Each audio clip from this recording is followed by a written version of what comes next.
Yeah, hi everyone. So, as Kerry said, I'm David Rickard. I'm a partner at Everest Group. And if you don't know Everest Group, we're a specialist research and advisory firm. And we focus on IT and BPO research, and we work with a lot of service providers. We also work with a lot of enterprises, trying to help them understand what their outsourcing strategy should be, specifically looking at the IT and the BPO work that they do.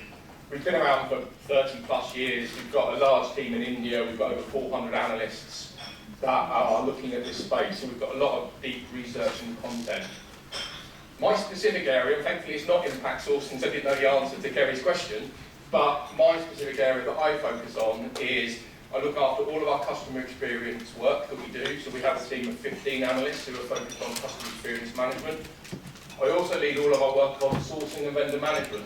So that's working with sourcing and vendor management and procurement professionals, helping them to shape their outsourcing strategies, thinking about how they can leverage outsourcing for the benefit of their business. Briefly, my background is, so I spent 2.5 years at Everest Group. Prior to that, I spent 3 years in a consulting role, where I worked for a CX consultancy in the UK, where I led the outsourcing practice. So I did a lot of work on large outsourcing deals from a contact centre perspective. But I've also been on the buyer side, so the reason I also cover sourcing and vendor management at Everest Group is I spent 17 years at Microsoft. My last role was Senior Procurement Director, responsible for contact centre outsourcing.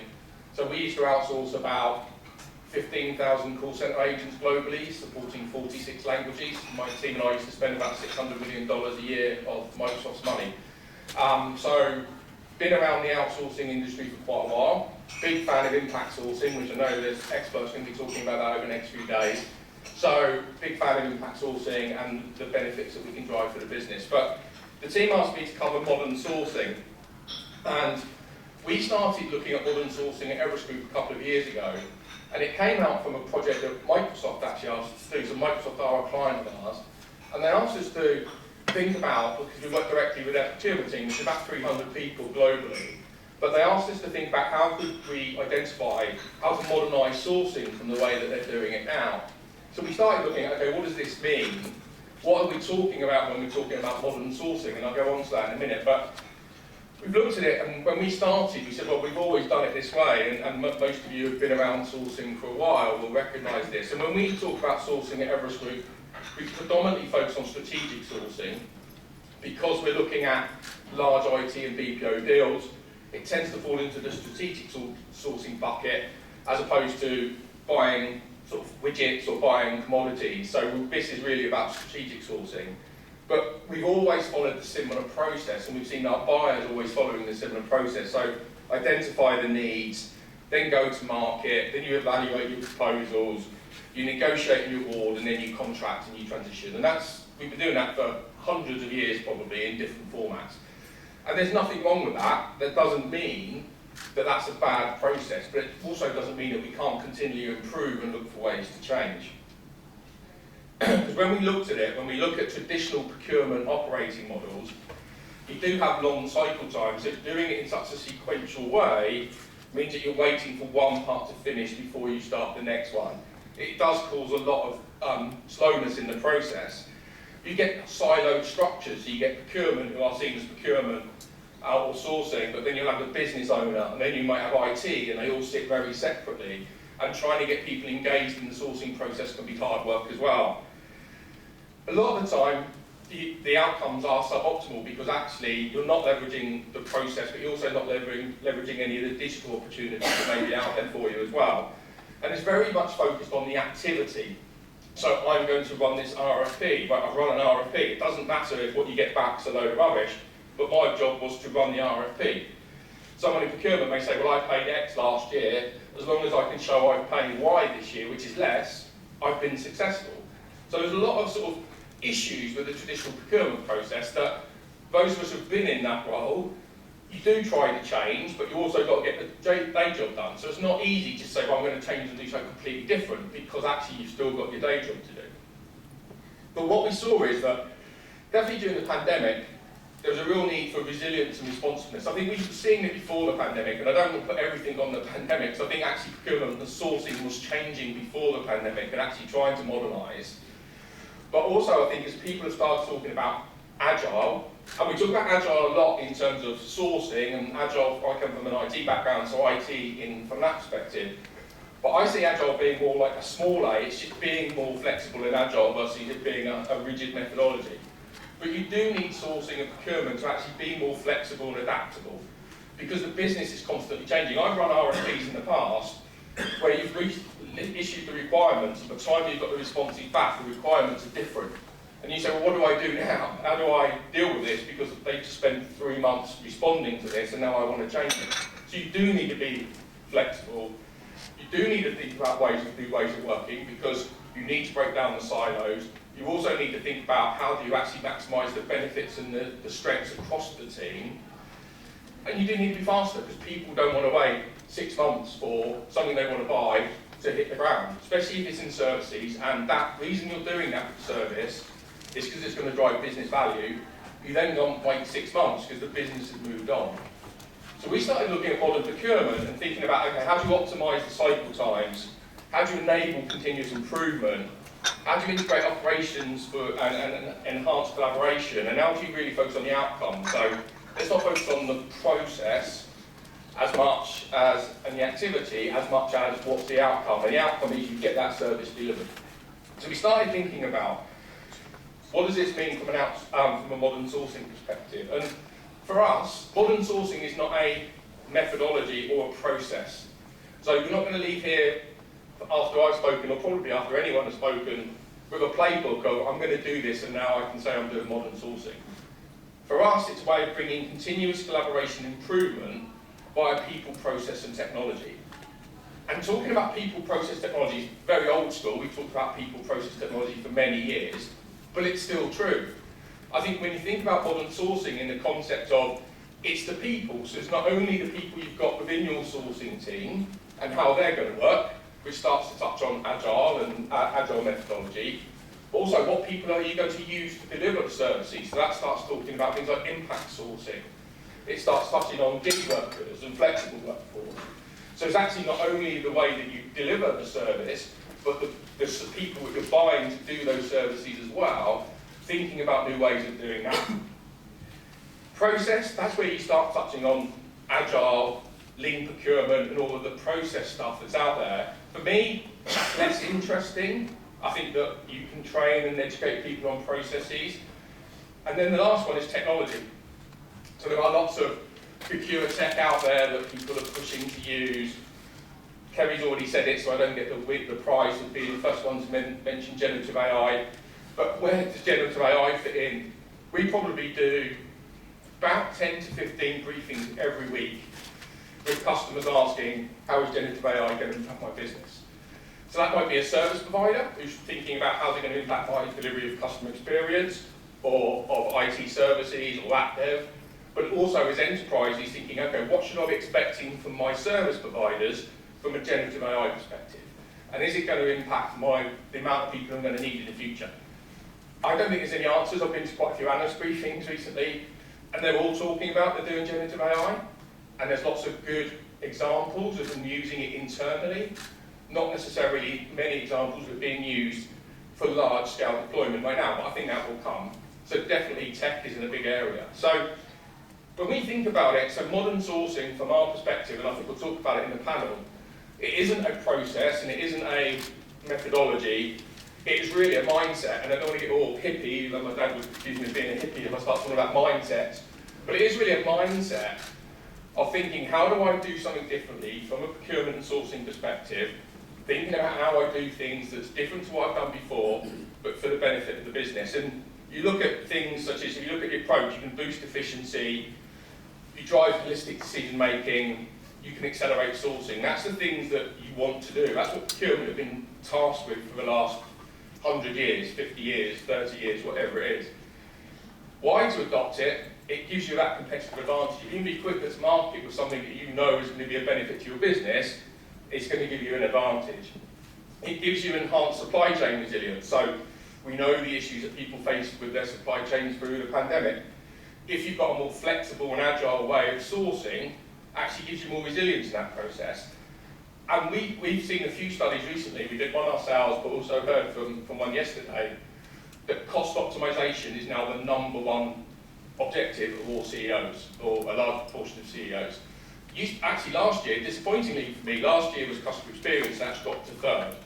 But cost optimization is the #1 priority from a recent CEO study that we've seen. So that is also going to help you take cost out if you can do it quicker and more agile. Doesn't mean you're going to get the product or service cheaper, but actually you may be able to generate some benefits in the process. And then how do you implement it? Well, there's a few things really. Supplier collaboration. You cannot modernise the sourcing process if you treat the supplier or service provider in the way that maybe we did 20, 30 years ago and see everything as a competition and how can I beat them up to get a lower price. You don't generate innovation, you don't generate better results when you beat them up. So I have the benefit of one of the providers I used to work with. I used to spend about $100 million a year with them. We probably could have bullied him into doing anything we wanted to do because we've got a big checkbook to spend. We tried to do much more innovation. We tried to look at how do we do this together. Not saying we got it perfect, and if the suppliers in the room, they'd probably say we didn't, but at least we were trying to think about how do we collaborate to drive the benefits versus just bullying them into doing what we wanted to do. Monitoring and evaluation, so this is very old school, but actually it's true, which is what sort of gets measured gets done, and actually I think if you're going to actually be doing something different, you still need to monitor and evaluate it to show the business back to the business. It can't be this airy-fairy modern sourcing is going to bring all of these benefits without being able to show the benefits that you're delivering for the business. And then leverage data analytics. I think that one of the things that we've seen over the last few years is a massive drive to use data, use the analytics to really drive the business performance. Procurement have always sort of used it in a way. We had dashboards a few years ago, so you know where your spend's going, you know if you're giving it to strategic suppliers. But actually, how can you really get into, well, why is that being bought? Who are you spending it with? How can you drive up the level of diversity that you've got within your supply chain? Well, that comes from data. All of these things, and using analytics as well, and that's another area where we believe that generative AI and its analytical capabilities will really also start to bring some benefits from a sourcing perspective. So, for us, modern sourcing is much more of a mindset, it's not a process. We've touched on the benefits there, so flexibility and continuous improvement. So looking to be more flexible, be able to adapt to change, but also be able to continue to improve the process. So you're not stuck with, well, we've always done this. Faster cycle times we've touched on. But team building and collaboration, I think, is often underplayed. And actually, in fact, if you can bring cross-functional teams to drive a process, that means everyone is on board with the outcome. So many times I've run a procurement where we've pushed it through based on the requirements we were given. By the time we've completed the process, the business has moved on, they're now not happy with the outcome, and we're having to justify to them the thing that we just bought that they asked us to buy. Absolutely crazy. If you can bring a level of collaboration into the process and everyone feels involved and engaged throughout the process, actually makes it much easier to deliver at the end as well. So we've seen that typically some of the research we've done, strategic sourcing processes have a cycle time of about 8 to 12 weeks in some of the best class firms that we see. That's where they're really trying to drive and optimise the process that they've got. And what we've seen is actually that people are starting to look at, if you look at each of the segments, if you take them sequentially, it's 30 plus weeks or whatever it is. But where you've got the boxes, so for 6 to 8 weeks, describe the high level scope and SLA, supplier engagement, design solution, launch RFX. What we're seeing, and it goes on to agile sourcing, and so people who are much better at agile sourcing discussions than me will talk about, but it's about thinking about how do you bring some of these key tasks together and do them in parallel versus doing everything sequential. So just thinking about how you can really drive more agility into the process, thinking about what you can do together, but also that some of these approaches require you to have cross-functional teams as well. So again, that's about a mindset of modernising sourcing. So here's some of the things that we've seen as best practices. So we are working, as I said, with a number of companies as they start thinking about the best practices to modernise their sourcing practices. So if you look at the identifying the needs, so this goes back to the original process that we were talking about, if we go back to identifying the needs, making sure suppliers are involved early on. Again, that mindset of they're the enemy and I'm going to screw them down to the best price drives the wrong behaviour. Getting them involved early in the process and understanding what they can deliver and what you need and how that matches. I'm a big fan of solutioning with providers versus giving them an RFP and then you get what you put in the RFP. Tell them what the problem is and let's build a solution. The problem is, if you don't modernise your thinking, that procurement will say, but I need to be able to show I paid X, now I'm paying Y. If you develop a solution, you can't do that. But it is about identifying the needs, but with the people that are going to be delivering those services. That's much more powerful, and you get a better outcome than if you just think you know the answer and you tell them what you need to do. When you think about go-to-market, it's about ensuring upcoming sourcing activities are initiated in parallel with the go-to-market. So when you're going to the market, then actually running that sourcing activity at the same time. But also it's about making sure that some of them master, and I think Kerry will touch on this at some point in the next 2 days, but actually having things like master terms and conditions agreed up front makes you much more agile when you're actually looking to run a sourcing process as well. You don't have to get the master services agreement re-agreed every time you're doing something. When you're evaluating proposals, really for me it's about making sure that you've got that cross-functional team who are involved in it, but actually working with the incumbent providers to really understand what they are offering and delivering, and actually the new service providers move beyond just the commercials and focus on the engagement and the relationship and how are they going to deliver that service. So again, for me, one of the things that often gets missed in a old school RFP is how culturally aligned you are and how well they're going to manage the relationship. We did a study recently for a number of large customer service providers, and we asked there's about 28 leading enterprises to stack rank 6 CX providers, and the only thing they could call out that differentiated them was account management. And so actually thinking about the relationship and how the relationship is going to be managed is an important part that's really hard to get in the traditional sourcing process, and thinking about the relationship as well.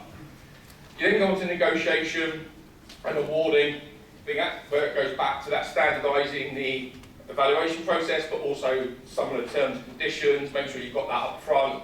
Some of the best practices obviously around having standard scorecards, but thinking about running an initial round of negotiation and contract drafting in parallel with the sourcing process. So if you know you're going to have 3 or 4 in the sourcing process, can you get some of that agreement done up front so you're not having to slow the process down once you get to that point? And then once you get to the contract and transition, it's really about, okay, how do you deliver what you've committed? How do you work in partnership with that? But that stage will be much easier if you've done a collaboration with the business to start with, because you're not forcing something on them that they weren't aligned on to start with.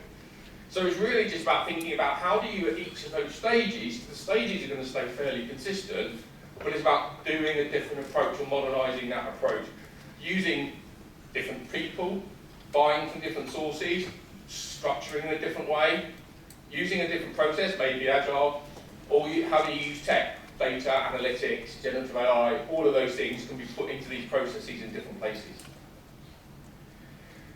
And the last slide for me is just an example, and this is a very basic agile sourcing example that Barclays have published recently.